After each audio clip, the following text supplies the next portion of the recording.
Katika dunia tunayoishi, mara nyingi watu hupimwa kwa sura zao badala ya mioyo yao.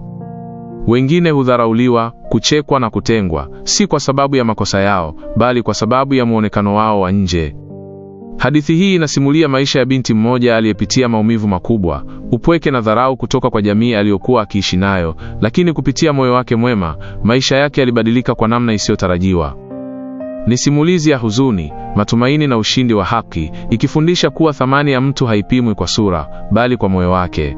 Kabla hatujaendelea, tafadhali bonyeza like, acha comment ya nchi yako na share hadithi hii ili wafikie wengine wengi zaidi, kisha subscribe. Asante na karibu ufurahie simulizi hii.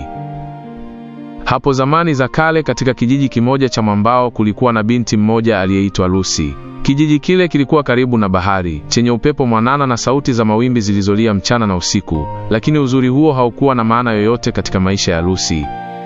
Lucy alikuwa binti wa miaka 23 tu, lakini muonekano wake ulikuwa kama wa mwanamke mzee wa miaka 60.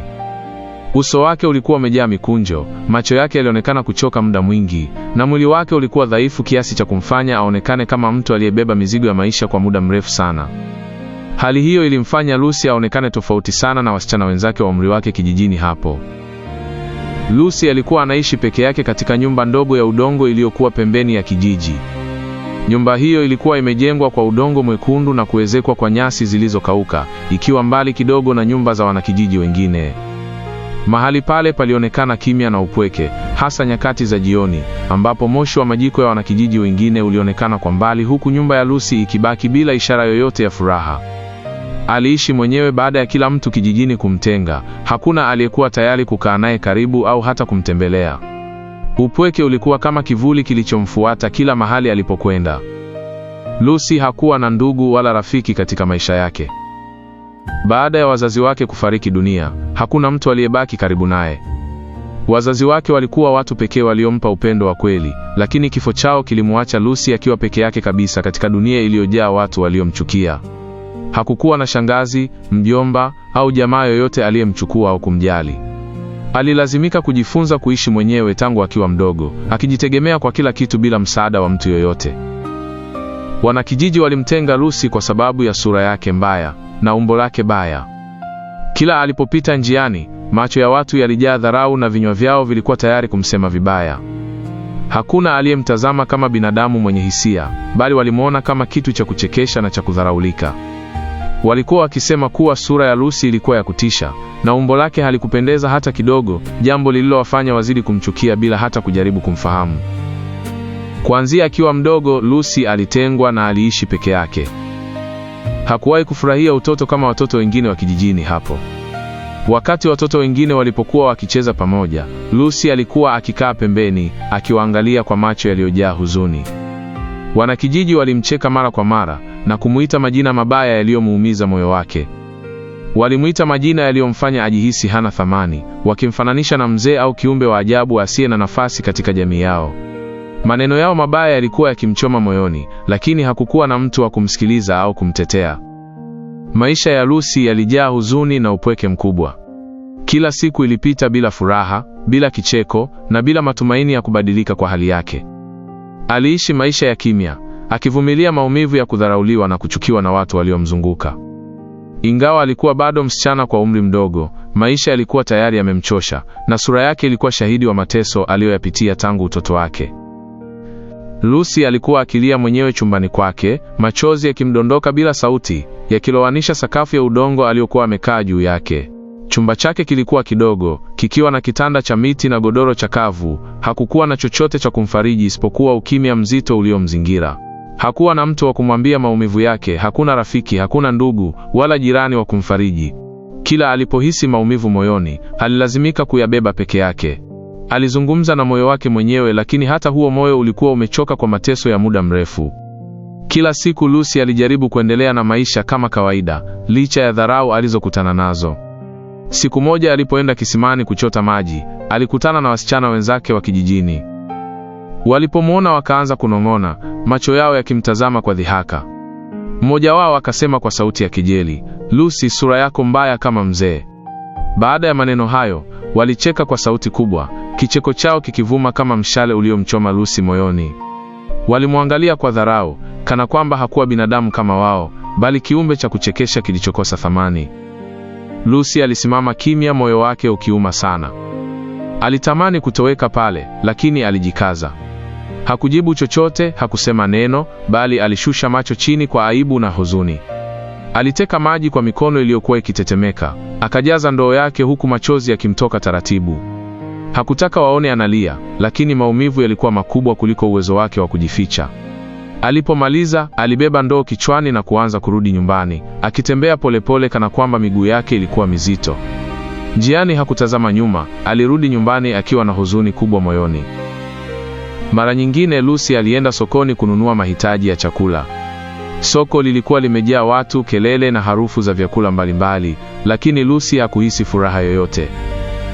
Alipokuwa akitembea akitazama vitu vya kununua, wasichana wenzake walimwona. Walipoona sura yake, waliacha kununua vitu walivyokuwa wameshika mikononi na kuanza kumcheka. Walianza kuonesha vidole, wengine wakifunika midomo yao huku wakicheka kwa dharau. Lucy alisimama katikati ya soko, akihisi macho yote yakimwangalia. Maneno ya kejeli yakaanza kurushwa kwake, kicheko kikazidi. Lucy hakuvumilia tena. Machozi yalimtoka ghafla bila kujizuia. Alianza kulia waziwazi mbele ya watu wote, moyo wake ukiwa umejaa uchungu. Hakusema neno, hakujitetea, bali aligeuka na kuanza kukimbia kuelekea nyumbani kwake. Alirudi bila kununua mahitaji yoyote aliyokusudia kununua. Alisahau njaa yake, akasahau kila kitu, isipokuwa maumivu yaliyokuwa yakimchoma moyoni. Usiku ulipofika, Lucy alijifungia chumbani kwake. Aliketi juu ya kitanda chake, akakumbatia magoti yake na kuanza kulia kwa uchungu mkubwa. Alitafakari maisha yake tangu akiwa mdogo hadi sasa, akijiuliza, ni kosa gani alilofanya hadi watu wamchukie kiasi hicho?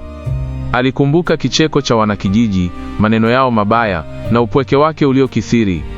Kila kumbukumbu ilizidisha maumivu yake, machozi yakimtoka bila kukoma. Katika hali hiyo ya huzuni, Lucy alinyanyua macho yake juu na kumwomba Mungu.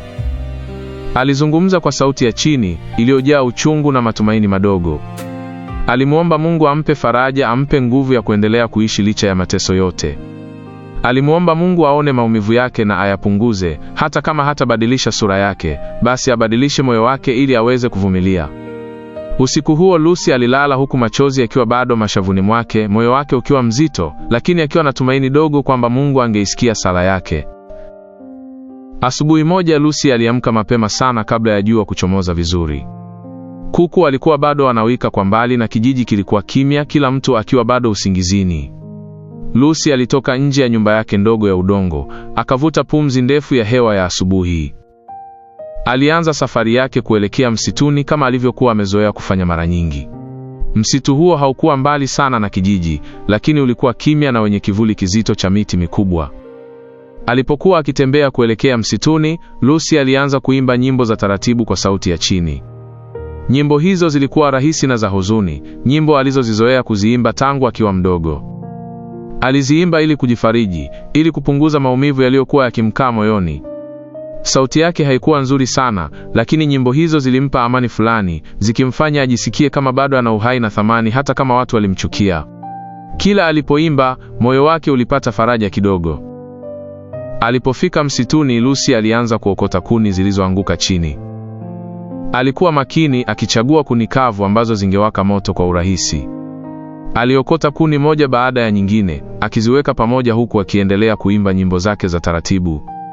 Msitu ulikuwa mtulivu, upepo mdogo ukipuliza majani, na sauti za ndege zilisikika kwa mbali. Katika mazingira hayo, Lucy alihisi amani ambayo hakuwa akiipata kijijini. Baada ya muda, Lucy alimaliza kazi yake. Alikusanya kuni zote alizookota na kuzifunga vizuri. Kisha alibeba mzigo huo kichwani, akahakikisha umekaa sawa ili asianguke njiani. Alianza kuondoka msituni akifuata njia ndogo iliyokuwa ikielekea kijijini. Alikuwa amechoka kidogo, lakini alijifariji kwa kujua kuwa angepata kuni za kupikia chakula chake. Akiwa njiani, ghafla alisikia sauti ya mtu akiomba msaada kutoka vichakani. Sauti hiyo ilikuwa dhaifu, kama ya mtu aliyekuwa hana nguvu. Lucy alisimama ghafla, moyo wake ukidunda kwa kasi. Alitazama pande zote, akisikiliza kwa makini. sauti ile ikasikika tena, ikimuomba msaada kwa uchungu.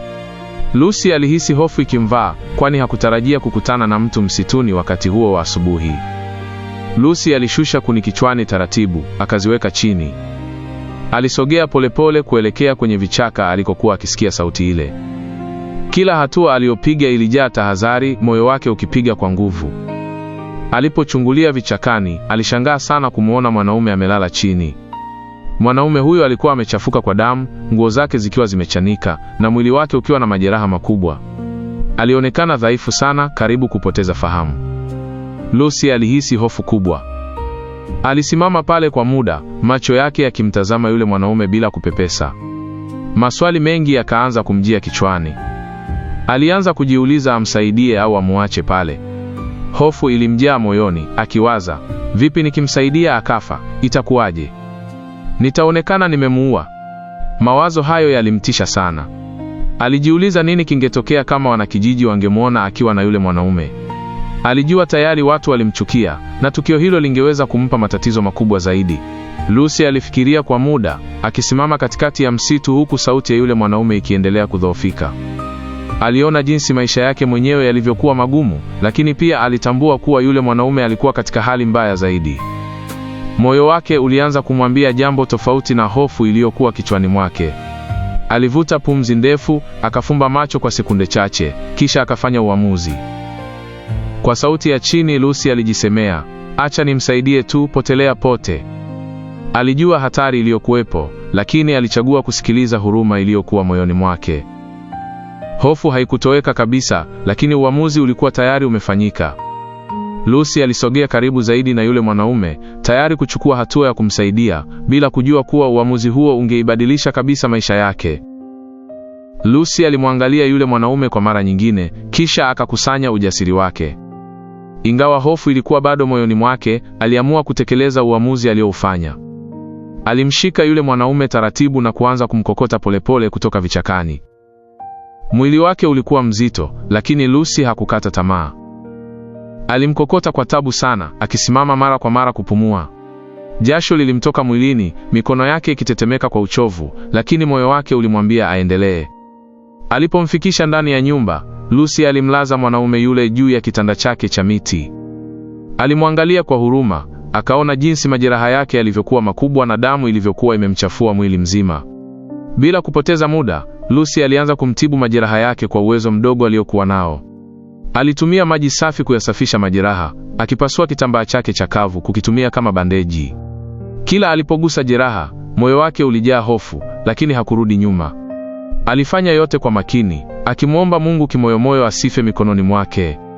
Baada ya kumtibu kwa kiwango alichoweza, Lucy aligundua kuwa alihitaji dawa zaidi. Aliketi chini kwa muda mfupi, akafikiria pesa aliyokuwa nayo. Ilikuwa ni pesa kidogo sana aliyokuwa amehifadhi kwa muda mrefu, pesa ya kununua chakula chake cha siku kadhaa. Hata hivyo hakusita. Alisimama, akachukua pesa ile kidogo aliyokuwa nayo, kisha akaondoka kuelekea sokoni kununua dawa. Alitembea kwa tahadhari kubwa ili asionekane na watu wengi, moyo wake ukiwa na wasiwasi kwamba mtu angeweza kumuuliza maswali. Sokoni Lucy alinunua dawa za kutibu majeraha kwa pesa ile ndogo. Hakununua kitu kingine chochote, alihakikisha kila hela inaenda kwenye dawa. Baada ya hapo alirudi nyumbani haraka, akificha alichonunua ili asiulizwe. Alipoingia ndani alimkuta yule mwanaume bado amelala bila nguvu. Lucy alianza kumpaka dawa zile, akibadilisha vitambaa na kuhakikisha majeraha yanabaki safi. Alifanya yote kwa siri kubwa, bila mtu yoyote kijijini kujua kile kilichokuwa kinaendelea ndani ya nyumba yake. Kwa siku kadhaa, Lucy aliendelea kumtibu mwanaume yule kwa siri. Kila siku alimsafishia majeraha, akimlisha chakula kidogo alichokuwa anapata, na kumpa maji. Alikuwa makini sana kwani alijua kama wanakijiji wangegundua, angepata matatizo makubwa. Aliendelea kuishi maisha yake ya kawaida mbele ya watu, lakini moyoni alikuwa na jukumu kubwa la kumtunza mtu aliyekuwa karibu kufa. Ingawa ilikuwa ngumu, Lucy hakujutia uamuzi wake. Kadiri siku zilivyopita, mwanaume yule alianza kupata nafuu. Alianza kufungua macho vizuri, akapata nguvu kidogo ya kukaa na hata kuzungumza. Lucy alihisi furaha kubwa moyoni mwake, kwani juhudi zake hazikuwa bure.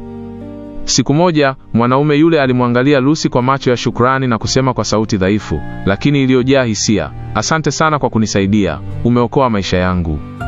"Jina langu ni George, wewe unaitwa nani?" Lucy aliposikia swali hilo, alitazama chini kwa aibu. Hakuzoea mtu kuzungumza naye kwa upole namna ile. Kwa sauti ya chini akajibu, "Mimi naitwa Lucy." George alitabasamu kidogo, tabasamu la shukrani lililojaa heshima. Alimwangalia Lucy kama mtu mwenye thamani, kitu ambacho hakuwahi kukipata maishani mwake. Baada ya kupata nguvu zaidi, George alimuelezea Lucy kilichompata msituni hadi kufikia hali ile. Alisema, "Wakati nawinda msituni, nilivamiwa na watu waovu waliotaka kuniua. Walinipiga vibaya na kuniacha pale nikiwa sina nguvu." Alisimama kidogo, kisha akaendelea kwa sauti ya shukrani, "Lakini nashukuru sana, ulionisaidia na kuokoa maisha yangu. Naahidi nitalipa fadhila hizi." Lucy alimsikiliza kimya kimya, moyo wake ukijaa hisia zisizoelezeka. Baada ya siku 2 kupita, George alipata nguvu kabisa. Aliweza kusimama mwenyewe, kutembea taratibu nje ya nyumba, na hata kufanya mambo madogo bila msaada. Lucy alimwangalia kwa furaha iliyochanganyika na hofu, kwani alijua muda wa kuachana ulikuwa unakaribia. Siku zile alizokuwa na George zilimpita Lucy haraka sana, kana kwamba zilikuwa ndoto fupi lakini yenye faraja kubwa. Kwa mara ya kwanza katika maisha yake, Lucy alipata mtu wa kuzungumza naye, mtu aliyemsikiliza bila kumcheka wala kumdharau. Asubuhi moja, George alimuita Lucy akae karibu naye. Uso wake ulikuwa umejaa shukrani na sauti yake ilikuwa tulivu. Alimwambia Lucy kwamba alikuwa anaenda kijijini kwao. Alisema safari yake ilikuwa muhimu na alihitaji kurejea kwao mara moja. "Naenda kwetu lakini nitarudi, naomba unisubiri Lucy. Nitarudi kulipa fadhila zako." Maneno yale yalimgusa Lucy moyoni sana. Alitikisa kichwa taratibu, ingawa moyoni alikuwa na hofu ya kuachwa peke yake tena. George alipojiandaa kuondoka, Lucy alisimama mlangoni akimwangalia. Hakujua cha kusema zaidi ya kumwombea safari njema. George alimshukuru tena kwa yote aliyomfanyia, kisha akaondoka akifuata njia iliyomtoa kijijini. Lucy alibaki amesimama pale kwa muda mrefu, akimtazama hadi alipompoteza machoni. Alirudi ndani ya nyumba yake, ukimya mzito ulimkumbatia tena, ukimrudisha katika hali yake ya kawaida ya upweke. Lucy alibaki akiwa na huzuni kubwa. Siku alizokuwa na George zilimpa amani ambayo hakuwa ameipata tangu wazazi wake walipofariki. Hakuwa mpweke tena, alikuwa na mtu wa kumwambia mawazo yake, mtu wa kumsikiliza. Kuondoka kwa George kulimuacha na pengo kubwa moyoni mwake. Aliketi chumbani mwake, akitazama kitanda ambacho George alikuwa amelala, akihisi machozi yakimtoka taratibu.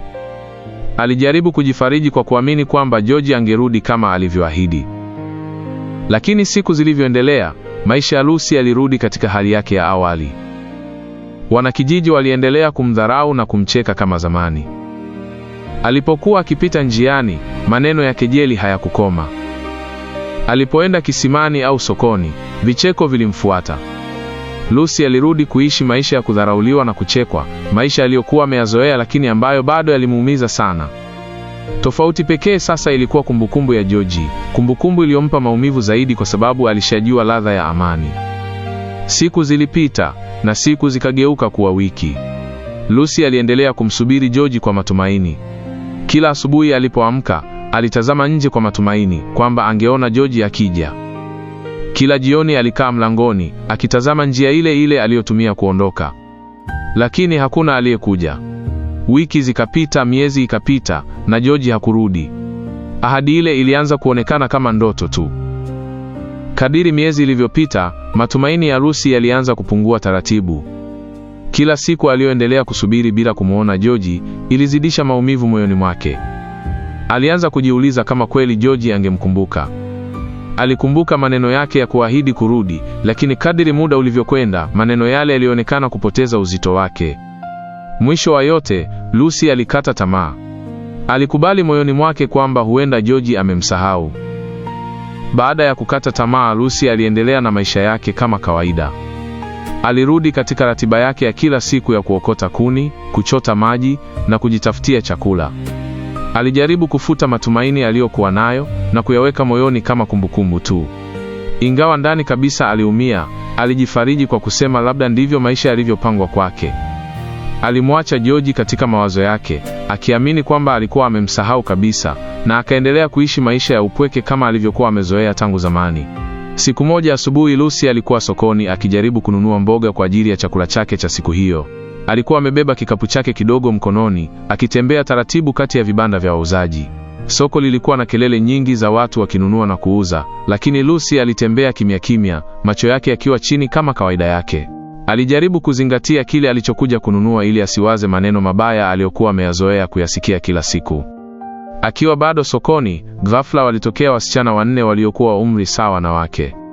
Walipomwona Lucy, waliinua sauti zao na kuanza kumcheka. Walizungumza maneno ya kejeli bila aibu, wakimtazama kwa dharau kubwa. Mmoja wao alisema kwa sauti ya juu, akicheka, "Tazameni huyo, bado yuko hai na anatembea sokoni." Wengine wakafuata kwa vicheko vikubwa, wakiongeza maneno ya kumdhalilisha. Lucy alisimama pale, moyo wake ukianza kuuma zaidi kuliko kawaida. Lucy hakujibu chochote. Hakusema neno hata moja. Alijaribu kuvumilia kama alivyokuwa amezoea kufanya siku zote, lakini safari hii haikuwezekana. Machozi yalianza kumtoka bila kujizuia. Alilia pale pale sokoni, mbele ya watu wote, kifua chake kikisonga kwa maumivu. Alikuwa amechoka sana manyanyaso ya wanakijiji, amechoka kuchekwa, amechoka kudharauliwa, na amechoka kubeba maumivu peke yake. Machozi yake yalitiririka usoni bila kuweza kuyazuia. Watu baadhi waliokuwa sokoni walipoona Lucy analia, badala ya kumhurumia, walisogea karibu zaidi. Walimzunguka na kuanza kumcheka kwa sauti kubwa. Baadhi yao walionyesha vidole, wengine walipiga makofi wakicheka. Walikuwa wakisema, "Ha ha ha ha. Lione eti linalia, ndio maana una sura ya mzee, ha ha ha." Vicheko vyao vilisikika kote sokoni, vikizidisha maumivu ya Lucy. Hakuna hata mmoja aliyesimama kumtetea au kumwonea huruma. Lucy alisimama katikati ya watu hao, akilia kwa uchungu mkubwa. Alijisikia mdogo sana, asiye na thamani yoyote mbele ya macho ya wanakijiji.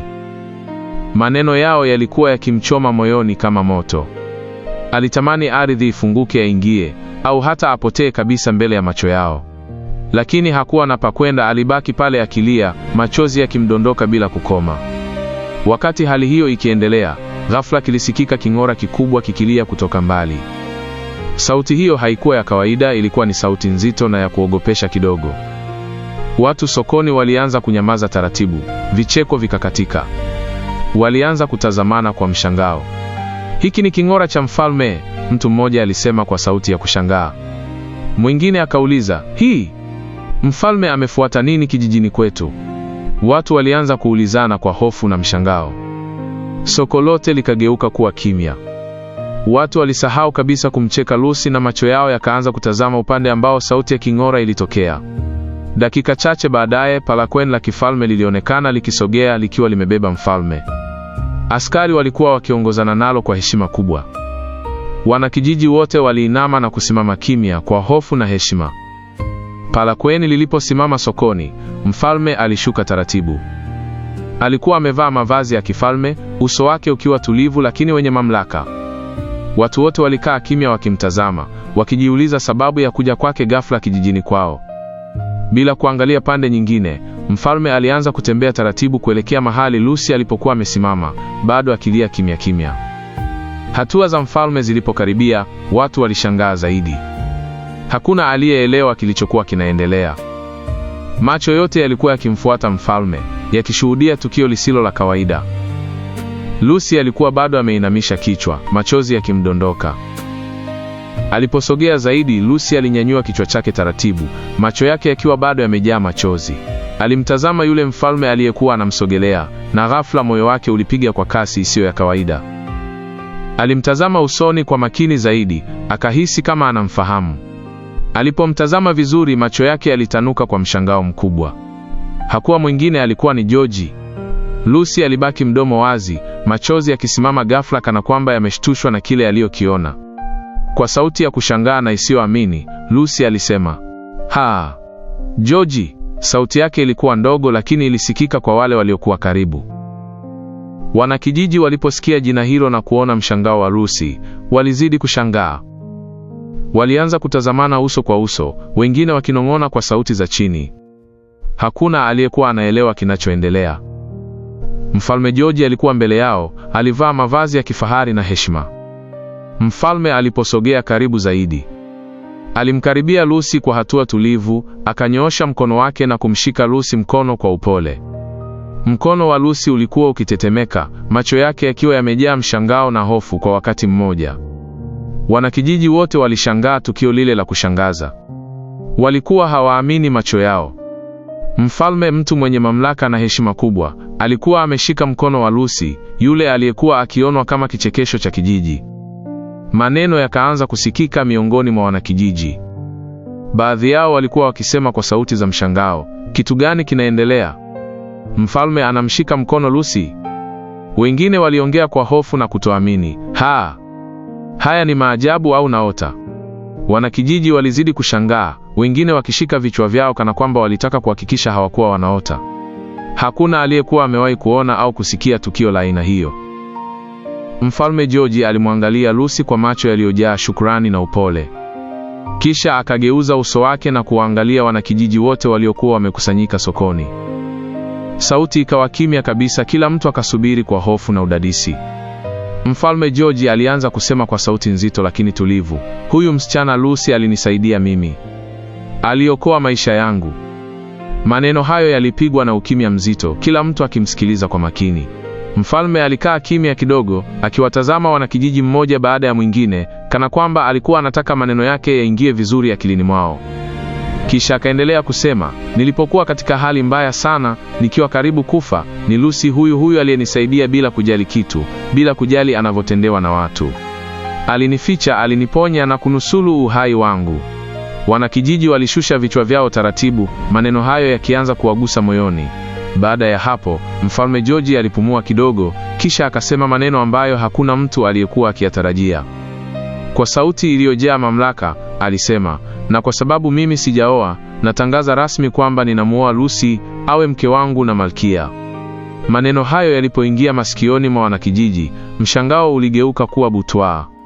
Watu walishindwa hata kuzungumza. Wengine walishika vifua vyao kwa hofu, wengine wakashika vichwa vyao kwa kutoamini. Baadhi yao walianguka chini na kuzimia kwa mshituko. Hawakuamini kabisa kwamba Lucy, yule aliyekuwa kichekesho kijijini, aliyedharauliwa na kuchekwa kila siku, sasa alikuwa anaolewa na mfalme mbele ya macho yao. Soko lote lilijaa ukimya mzito wa mshangao na majuto, huku Lucy akiwa bado amesimama pale, mkono wake ukiwa umeshikiliwa na mfalme, macho yake yakiwa yamejaa machozi ya mshangao na hisia zisizoelezeka. Baada ya tukio lile la kushangaza sokoni, maandalizi ya harusi yalianza mara moja. Ujumbe ulienea haraka katika kijiji na hata vijiji vya jirani kwamba Mfalme George alikuwa anaandaa harusi yake. Ukumbi mkubwa ulijengwa na kupambwa kwa urembo wa hali ya juu. Maua ya rangi mbalimbali yalipambwa kila kona, vitambaa vya kifahari vilining'inizwa, na vyombo vya muziki vililetwa ili kutoa burudani. Kila kitu kilifanyika kwa heshima kubwa, kwani ilikuwa ni harusi ya kifalme. Lucy, ambaye siku chache zilizopita alikuwa akichekwa na kudharauliwa, sasa alikuwa katikati ya shangwe na heshima isiyoelezeka. Siku ya harusi ilipofika, wanakijiji wote walikusanyika kwa wingi kushuhudia tukio hilo la kihistoria.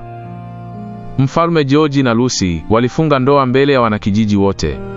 Lucy alivishwa mavazi ya kifalme yaliyomfanya aonekane wa heshima na utukufu. Ingawa sura yake haikubadilika, heshima aliyovikwa ilionyesha wazi thamani yake ya ndani. Alisimama kwa utulivu pembeni ya Mfalme George, macho yake yakiwa yamejaa unyenyekevu na shukrani. Mfalme George alisimama kifua mbele, akionyesha wazi kwamba alikuwa amefanya uamuzi kwa mapenzi na heshima. Wanakijiji waliomdharau na kumcheka Lucy kwa miaka mingi walikuwa wakishuhudia Lucy akiapishwa rasmi kuwa malkia wao. Wengi wao waliinua macho yao kwa aibu, wakikumbuka maneno mabaya na matendo ya ukatili waliokuwa wamemfanyia. Hakuna aliyethubutu kucheka wala kusema neno la kejeli. Siku hiyo, vinywa vyao vilijaa ukimya na mioyo yao ikajaa majuto. Waliona kwa macho yao wenyewe jinsi yule waliyemwona hana thamani sasa alikuwa amesimama kama malkia mbele yao. Baada ya ndoa, Mfalme George alimpeleka Lucy ikulu. Ikulu ilikuwa kubwa, yenye uzuri na utulivu, tofauti kabisa na nyumba ndogo ya udongo aliyokuwa akiishi Lucy. Hata hivyo, Lucy hakubadilika moyo. Aliendelea kuwa mnyenyekevu, mpole na mwenye huruma kama alivyokuwa zamani. Mfalme George na Lucy waliishi maisha ya furaha na amani. Hakukuwa na dharau wala upweke tena katika maisha ya Lucy. Alipata upendo wa kweli, heshima na nafasi ya kuishi kama binadamu kamili. Miaka kadhaa baadaye, Mfalme George na Malkia Lucy walipata watoto wazuri sana. Watoto hao walikuwa katika mazingira ya upendo na maadili mema. Lucy aliwalea watoto wake kwa moyo wa huruma, akiwafundisha kuthamini watu wote bila kujali sura zao au hali zao. Ikulu ilijaa kicheko cha watoto, furaha ya familia na amani iliyotawala kila kona. Upendo ulikuwa msingi wa maisha yao ya kila siku, na Mfalme George alimpenda Lucy kwa dhati, akimheshimu kama mke na kama malkia. Familia yao iliishi kwa amani na furaha sana. Watu wa ikulu na wageni wote walishuhudia jinsi Malkia Lucy alivyokuwa mfano wa unyenyekevu na moyo mwema. Hakuwahi kuwatendea vibaya wale waliomkosea zamani. Badala yake aliwatendea kwa haki na huruma. Hilo liliwafanya watu wamzidi kumpenda na kumheshimu zaidi. Mara kwa mara, Lucy alienda kutembea kijijini alipokulia. Alipofika kijijini, wanakijiji walimkaribisha kwa heshima kubwa. Wale waliokuwa wakimdharau na kumcheka zamani, walimsogelea kwa unyenyekevu na kumwomba msamaha kwa tabia mbaya waliomfanyia kipindi cha nyuma. Lucy aliwasikiliza kwa utulivu, kisha aliwasamehe kwa moyo mkunjufu. Hakuhifadhi chuki wala kisasi moyoni mwake, kwani alijua maumivu ya kudharauliwa yalivyo. Tangu siku hiyo, wanakijiji walijifunza funzo kubwa sana. Walielewa kuwa thamani ya mtu haipimwi kwa sura yake, wala kwa umbo lake, bali hupimwa kwa moyo wake. Hadithi ya Lucy ikawa somo kwa kizazi hadi kizazi, ikiwakumbusha watu wote kwamba wema haupotei, na kwamba mtu yeyote anaweza kubadilisha maisha yake kwa wakati wake. Lucy, aliyekuwa akionwa hana thamani, alithibitisha kwamba moyo mwema una nguvu ya kubadilisha hatima na kuleta nuru hata mahali palipojaa giza. Hivyo ndivyo simulizi ya Lucy inavyofikia mwisho wake. Ni hadithi inayotukumbusha kuwa maisha yana mizunguko yake, na kwamba mateso ya leo sio mwisho wa safari. Lucy aliyedharauliwa, kuchekwa na kutengwa, alithibitisha kuwa moyo mwema una thamani kubwa kuliko sura ya nje. Kupitia subira, huruma na imani, alibadilishiwa maisha yake kwa wakati wake. Hadithi hii inabeba funzo kubwa kwa jamii yetu. Tusimhukumu mtu kwa kile macho yetu yanaona, bali tumtazame kwa moyo. Maneno, vicheko na dharau vinaweza kuharibu maisha ya mtu bila sisi kujua, lakini wema mmoja unaweza kubadilisha hatima ya maisha yote. Asante sana kwa kusoma simulizi hii hadi mwisho. Tukutane kwenye simulizi zinazofuata hapa Nyumba ya Simulizi. Kwaheri.